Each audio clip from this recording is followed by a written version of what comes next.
Hola chicos, bienvenidos. El día de hoy vamos a hablar de un personaje muy importante que su duración, digamos, en la historia fue corta, pero que su testimonio es grandísimo y también nos abre la puerta a otros personajes de los que estaremos hablando en los siguientes videos. Pero antes de pasar al tema del día de hoy como tal, vamos a hacer nuestra oración inicial.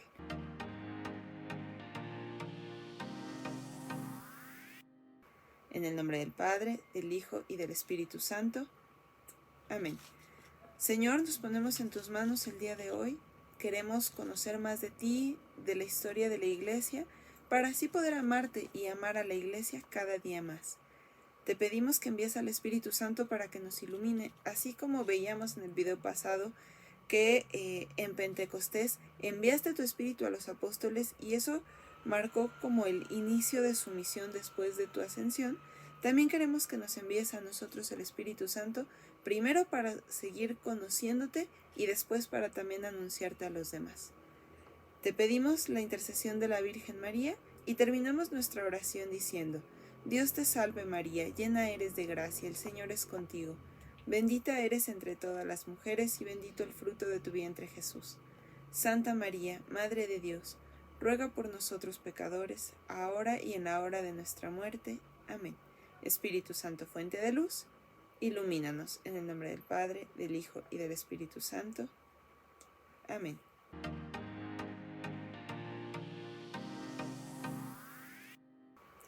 Muy bien, chicos. Bueno, si ya se imaginan quién es este personaje, en un momento comprobarán si su teoría es correcta. Pero vamos a dar un poquito de contexto. En el video pasado hablábamos de Pentecostés y de qué pasó después de que Jesús ascendió al cielo, los apóstoles junto con María reciben el Espíritu Santo y lo que el Espíritu Santo los mueve a hacer. Vimos también cómo muchas personas se convirtieron y empezaron a unirse a este grupo de los apóstoles y empezaron a formar la comunidad de cristianos, o sea, de seguidores de Cristo. Ok, bueno, pasaron los días y aumentaba el número de los discípulos. Entonces, para los apóstoles era un poco complicado atender a las comunidades que se estaban haciendo y también seguir anunciando el reino de Dios a personas nuevas. Entonces vamos a ver qué hicieron. Esto lo encontramos en Hechos de los Apóstoles, capítulo 6. ¿Sí? Al inicio del capítulo vamos a comenzar a leer. Si no tienes tu Biblia a la mano, puedes pausar el video e ir por ella, o si no, puedes escuchar con atención. Por aquellos días, debido a que aumentaba el número de los discípulos, los creyentes de origen helenista se quejaron contra los de origen judío, porque sus viudas no eran bien atendidas en la distribución diaria de los alimentos. Voy a hacer una pausa aquí. Recordemos que los apóstoles empiezan a predicar esta buena noticia de que Jesús resucitó, de que Jesús es verdaderamente Dios, que murió por nosotros para salvarnos. Y empieza a convertirse gente, sí, judíos, pero también de otras culturas. Entonces empiezan a convivir de diferentes culturas. Y esto también provoca choques porque las costumbres son diferentes, las formas de ver las cosas son diferentes y poco a poco se tenían que ir como aprendiendo a convivir, a hacer costumbres nuevas de acuerdo a esta nueva forma de vida que estaban adoptando. Entonces aquí nos narra cuál empezó a ser el problema. Eran tantos que algunas viudas estaban mal atendidas, algunas personas con necesidad no se les daba la atención correcta porque era demasiado el trabajo para que los apóstoles pudieran hacerlo todo ellos solos. Entonces continuamos leyendo en el versículo 2, recuerden, capítulo 6 de Hechos de los Apóstoles, versículo 2. Los 12 convocaron a todos los discípulos y les dijeron: no está bien que nosotros dejemos de anunciar la palabra de Dios para dedicarnos al servicio de las mesas. Por tanto, hermanos, elijan de entre ustedes 7 hombres de buena fama, llenos del Espíritu Santo y de sabiduría, a los cuales encomendaremos este servicio, para que nosotros podamos dedicarnos a la oración y al ministerio de la palabra. Vamos a hacer otra pausa. Y si ustedes se fijan, es bastante sensato lo que hicieron los apóstoles. Ellos no podían con todo, bueno, vamos a designar a otros hombres, a otras personas que se encarguen de esta parte. Y así no descuidamos ni la predicación ni la oración, ni tampoco el servicio a los hermanos. Entonces, si continuamos leyendo, en el versículo 5 dice: la proposición agradó a todos y eligieron a Esteban, hombre lleno de fe y del Espíritu Santo, y a Felipe, Prócoro, Nicanor, Timón, Pármenas y Nicolás, prosélito de Antioquía. Los presentaron ante los apóstoles y ellos, después de orar, les impusieron las manos.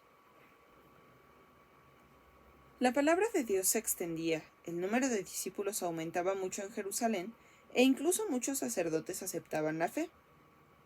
Esteban, lleno de gracia y de poder, hacía grandes signos y prodigios en medio del pueblo. Algunos de la sinagoga llamada de los libertos, a la que pertenecían cirenenses y alejandrinos, y algunos de Cilicia y de la provincia de Asia, se pusieron a discutir con él. Pero al no poder contradecir la sabiduría y el espíritu con que hablaba, sobornaron a unos hombres para que dijeran: hemos oído a este blasfemar contra Moisés y contra Dios. Vamos a hacer otra pausa aquí. Ok, se designan a estos 7 hombres que se van a dedicar a apoyar en el servicio a los hermanos. Entre ellos está Esteban. Esteban era un hombre sumamente cercano a Dios. Dios por su medio obraba pues milagros, y también su forma de hablar pues era el Espíritu Santo quien hablaba por él. Entonces muchos no creyentes intentaban digamos que ponerle el pie, intentaban ponerle trampas, pero él no caía, y por el contrario era muy elocuente al hablar. Entonces, desesperados por buscar la forma de tronarlo, pues tienen que recurrir a los falsos testimonios. Entonces leíamos que sobornaron a algunos hombres para que dijeran que lo habían oído blasfemar contra Moisés y contra Dios. Vamos a continuar leyendo, por si no lo habían notado, y para los que ya lo habían pensado, sí, el personaje del que estaremos hablando el día de hoy es de Esteban. Esteban, protomártir, es decir, el primer mártir de nuestra iglesia, evidentemente después de que Jesús muere por nosotros. Ok, entonces continuamos en el versículo 12. De este modo, amotinaron al pueblo, a los ancianos y a los maestros de la ley. Luego, llegando de improviso, lo arrestaron, lo llevaron al consejo de ancianos y presentaron testigos falsos que decían: este hombre no cesa de hablar contra el templo y contra la ley. Le hemos oído decir que ese Jesús Nazareno destruirá este lugar santo y cambiará las costumbres que nos transmitió Moisés. Todos los que estaban en el consejo de ancianos lo miraron con atención, y les pareció que su rostro era como el de un ángel. El sumo sacerdote le preguntó: ¿es verdad lo que dicen? Esteban respondió: hermanos israelitas y autoridades de nuestra nación, escuchen. El Dios de la gloria se apareció a nuestro antepasado Abraham, cuando estaba en Mesopotamia, antes de establecerse en Harán, y le dijo: deja tu tierra y tu parentela y vete a la tierra que yo te mostraré. Él salió del país de los caldeos y se estableció en Harán. De ahí, después de la muerte de su padre, Dios lo trasladó a esta tierra en la que ustedes viven ahora, y no le dio ni siquiera un palmo de tierra en propiedad, pero prometió dársela en posesión a él y a su descendencia, aunque aún no tenía hijos. Dios le dijo que sus descendientes vivirían como extranjeros en tierra extraña y que serían esclavos durante 400 años. Pero a la nación a la que sirvan, yo la juzgaré, añadió Dios. Y después de esto, saldrán y me darán culto en este lugar. Voy a hacer una pequeña pausa. Este discurso de Esteban, que ya van a ver que es algo largo, hace un recorrido por la historia de la salvación, empezando pues con Abraham y cómo la promesa que Dios hace a Abraham se va cumpliendo. Ahorita está hablando de el tiempo que estuvo el pueblo escogido en Egipto como esclavo y cómo después Dios lo libera de esa esclavitud. Después nos habla de Isaac, de Jacob, y si continuamos nos vamos a saltar al versículo 9. Nos habla de los 12 patriarcas, es decir, los 12 hijos de Jacob, y dice: Los patriarcas, envidiosos de José, lo vendieron y fue llevado a Egipto. Pero Dios estaba con él, lo libró de todos sus sufrimientos, le concedió sabiduría y la protección del faraón, rey de Egipto, y lo hizo gobernador de Egipto y de toda su casa. Entonces sobrevino el hambre en toda la tierra de Egipto y Canaán, y era tal la escasez que nuestros antepasados no encontraban alimentos. Al saber Jacob que en Egipto había trigo, envió por primera vez a nuestros antepasados. La segunda vez, José se dio a conocer a sus hermanos, y el faraón supo de qué familia procedía José.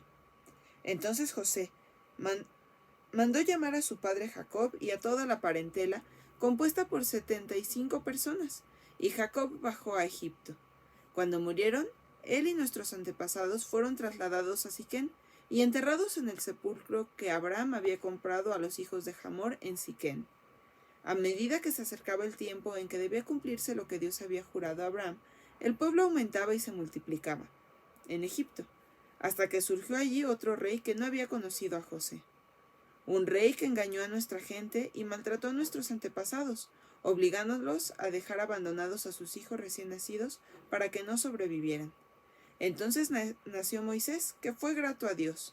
Criado durante 3 meses en casa de su padre, fue abandonado, pero la hija del faraón lo adoptó y lo crió como hijo suyo. Moisés fue educado según la sabiduría egipcia y se hizo respetar por sus palabras y sus obras.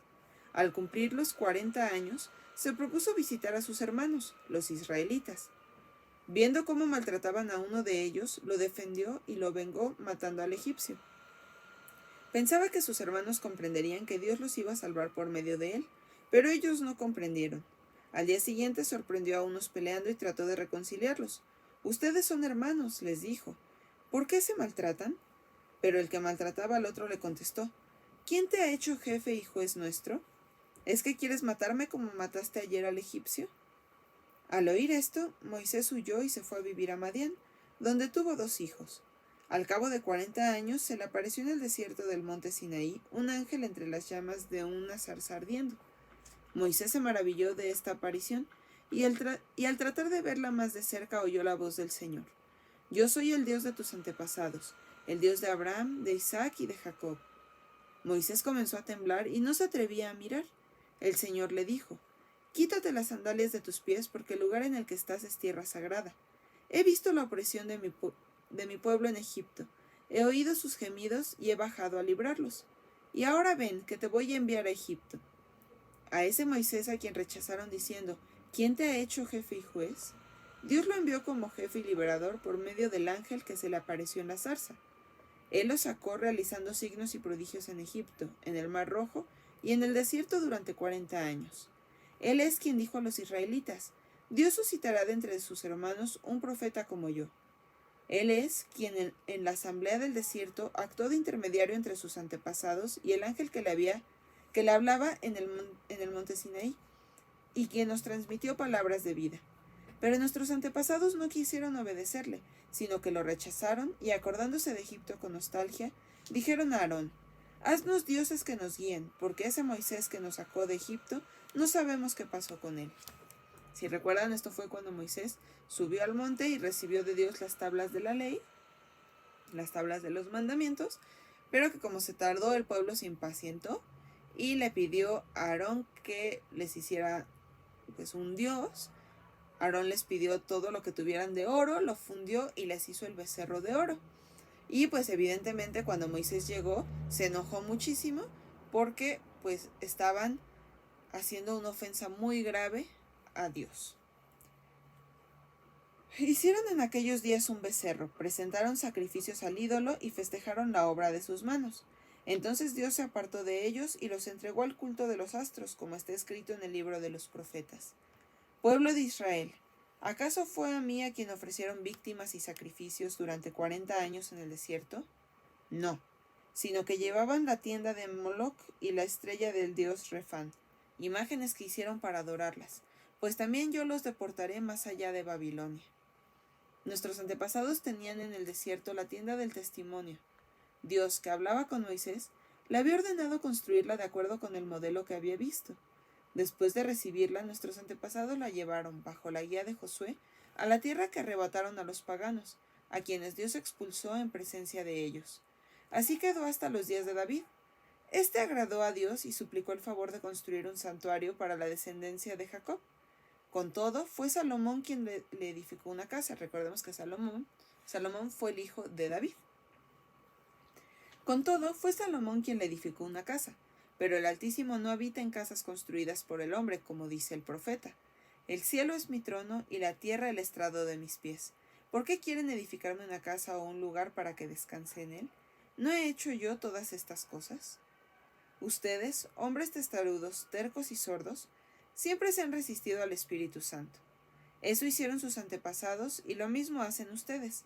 ¿A qué profeta no persiguieron sus antepasados? Ellos mataron a los que predijeron la venida del justo, a quien ustedes acaban de traicionar y asesinar. Imagínense qué fuertes palabras. Está Esteban siendo juzgado y les dice, les hace ver la historia de la salvación de Abraham, Isaac, Jacob, Moisés, y termina esta parte diciéndoles, sus antepasados persiguieron a todos los profetas que Dios les mandó, y ustedes acaban de hacer lo mismo con aquel que los profetas anunciaban que iba a venir, es decir, con Jesús. Ustedes recibieron la ley por mediación de ángeles, pero no la han cumplido. Qué fuerte, ¿no? También Jesús les decía a los fariseos que, pues, sí predicaban mucho que se cumpliera la ley, pero ellos mismos no la cumplían. Y Esteban se los acaba de decir, no han cumplido la ley que recibieron por medio de ángeles. Ok, vamos a pasar ahora, estamos ya en el capítulo 7, vamos a pasar al versículo 54, y aquí empieza lo que es la muerte de Esteban. Si se fijan, su discurso es grande, pero el periodo de tiempo o de duración, por decirlo así, en la Biblia no es mucho lo que nos habla de Esteban, porque pues su juicio terminó en la muerte, pero fue una gran enseñanza lo que nos dejó. Y vamos a ver cómo sigue esta historia. Al oír esto se llenaron de rabia y apenas podían contener su furor contra él. Pero Esteban, lleno del Espíritu Santo, mirando fijamente al cielo, vio la gloria de Dios y a Jesús de pie a la derecha de Dios, y exclamó: Veo los cielos abiertos y al Hijo del Hombre de pie a la derecha de Dios. Ellos, dando gritos, se taparon los oídos y se lanzaron como un solo hombre contra él. Lo sacaron fuera de la ciudad y se pusieron a apedrearlo, porque para ellos era una blasfemia lo que estaba diciendo. Los testigos habían dejado sus ropas a los pies de un joven llamado Saulo. Mientras lo apedreaban, Esteban oraba así: Señor Jesús, recibe mi espíritu. Luego cayó de rodillas y gritó con voz fuerte: Señor, no les tengas en cuenta este pecado. Y dicho esto, murió. Saulo aprobaba este asesinato.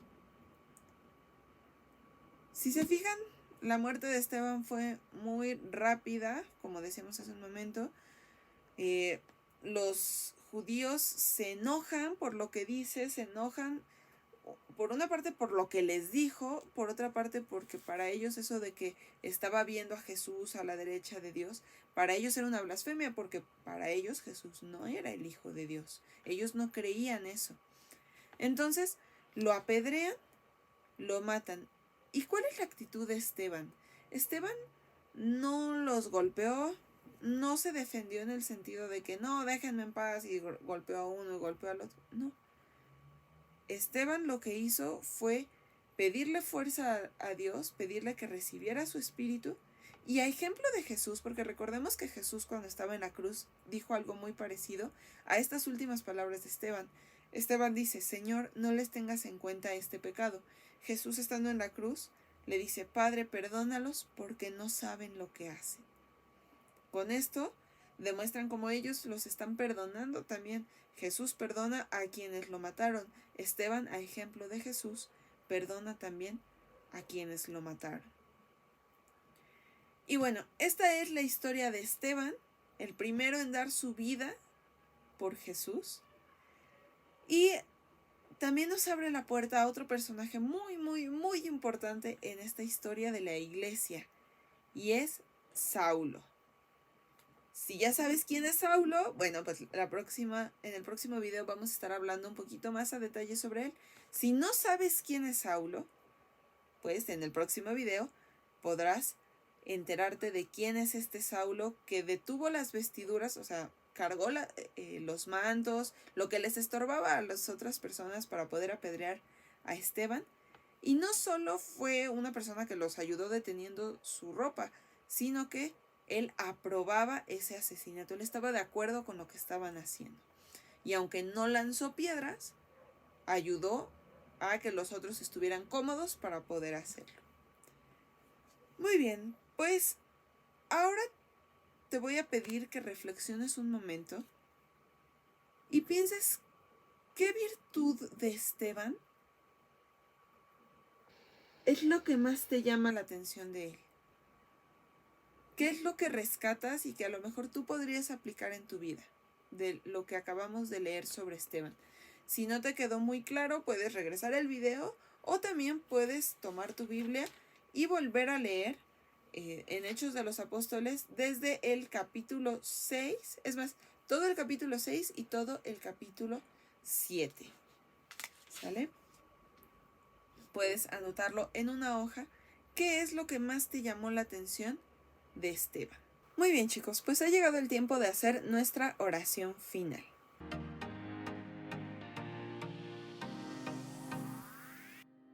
En el nombre del Padre, del Hijo y del Espíritu Santo. Amén. Señor, nos ponemos en tus manos, en tu presencia. Te damos gracias porque nos has permitido conocer un poco más sobre este primer mártir, primer hombre que da la vida por ti, que da la vida por defender eso en lo que él cree, eso que tú nos enseñaste. Te pedimos que nos ayudes a imitar sus virtudes y a poder entregar nuestra vida, quizá no morir como él murió, pero sí entregar nuestra vida dando testimonio de ti, de tu palabra, de tus enseñanzas. Te pedimos que nos ayudes a ser buenos, a ser santos, y terminamos nuestra sesión, nuestro video del día de hoy, pidiéndole a la Virgen María que sea ella quien nos ayude a ser como Jesús y a ser también como ella y como los santos. Decimos: Dulce Madre, no te alejes, tu vista de nosotros no partes. Ven con nosotros a todas partes y nunca solos nos dejes. Ya que nos proteges tanto como verdadera Madre, haz que nos bendiga el Padre, el Hijo y el Espíritu Santo. Amén.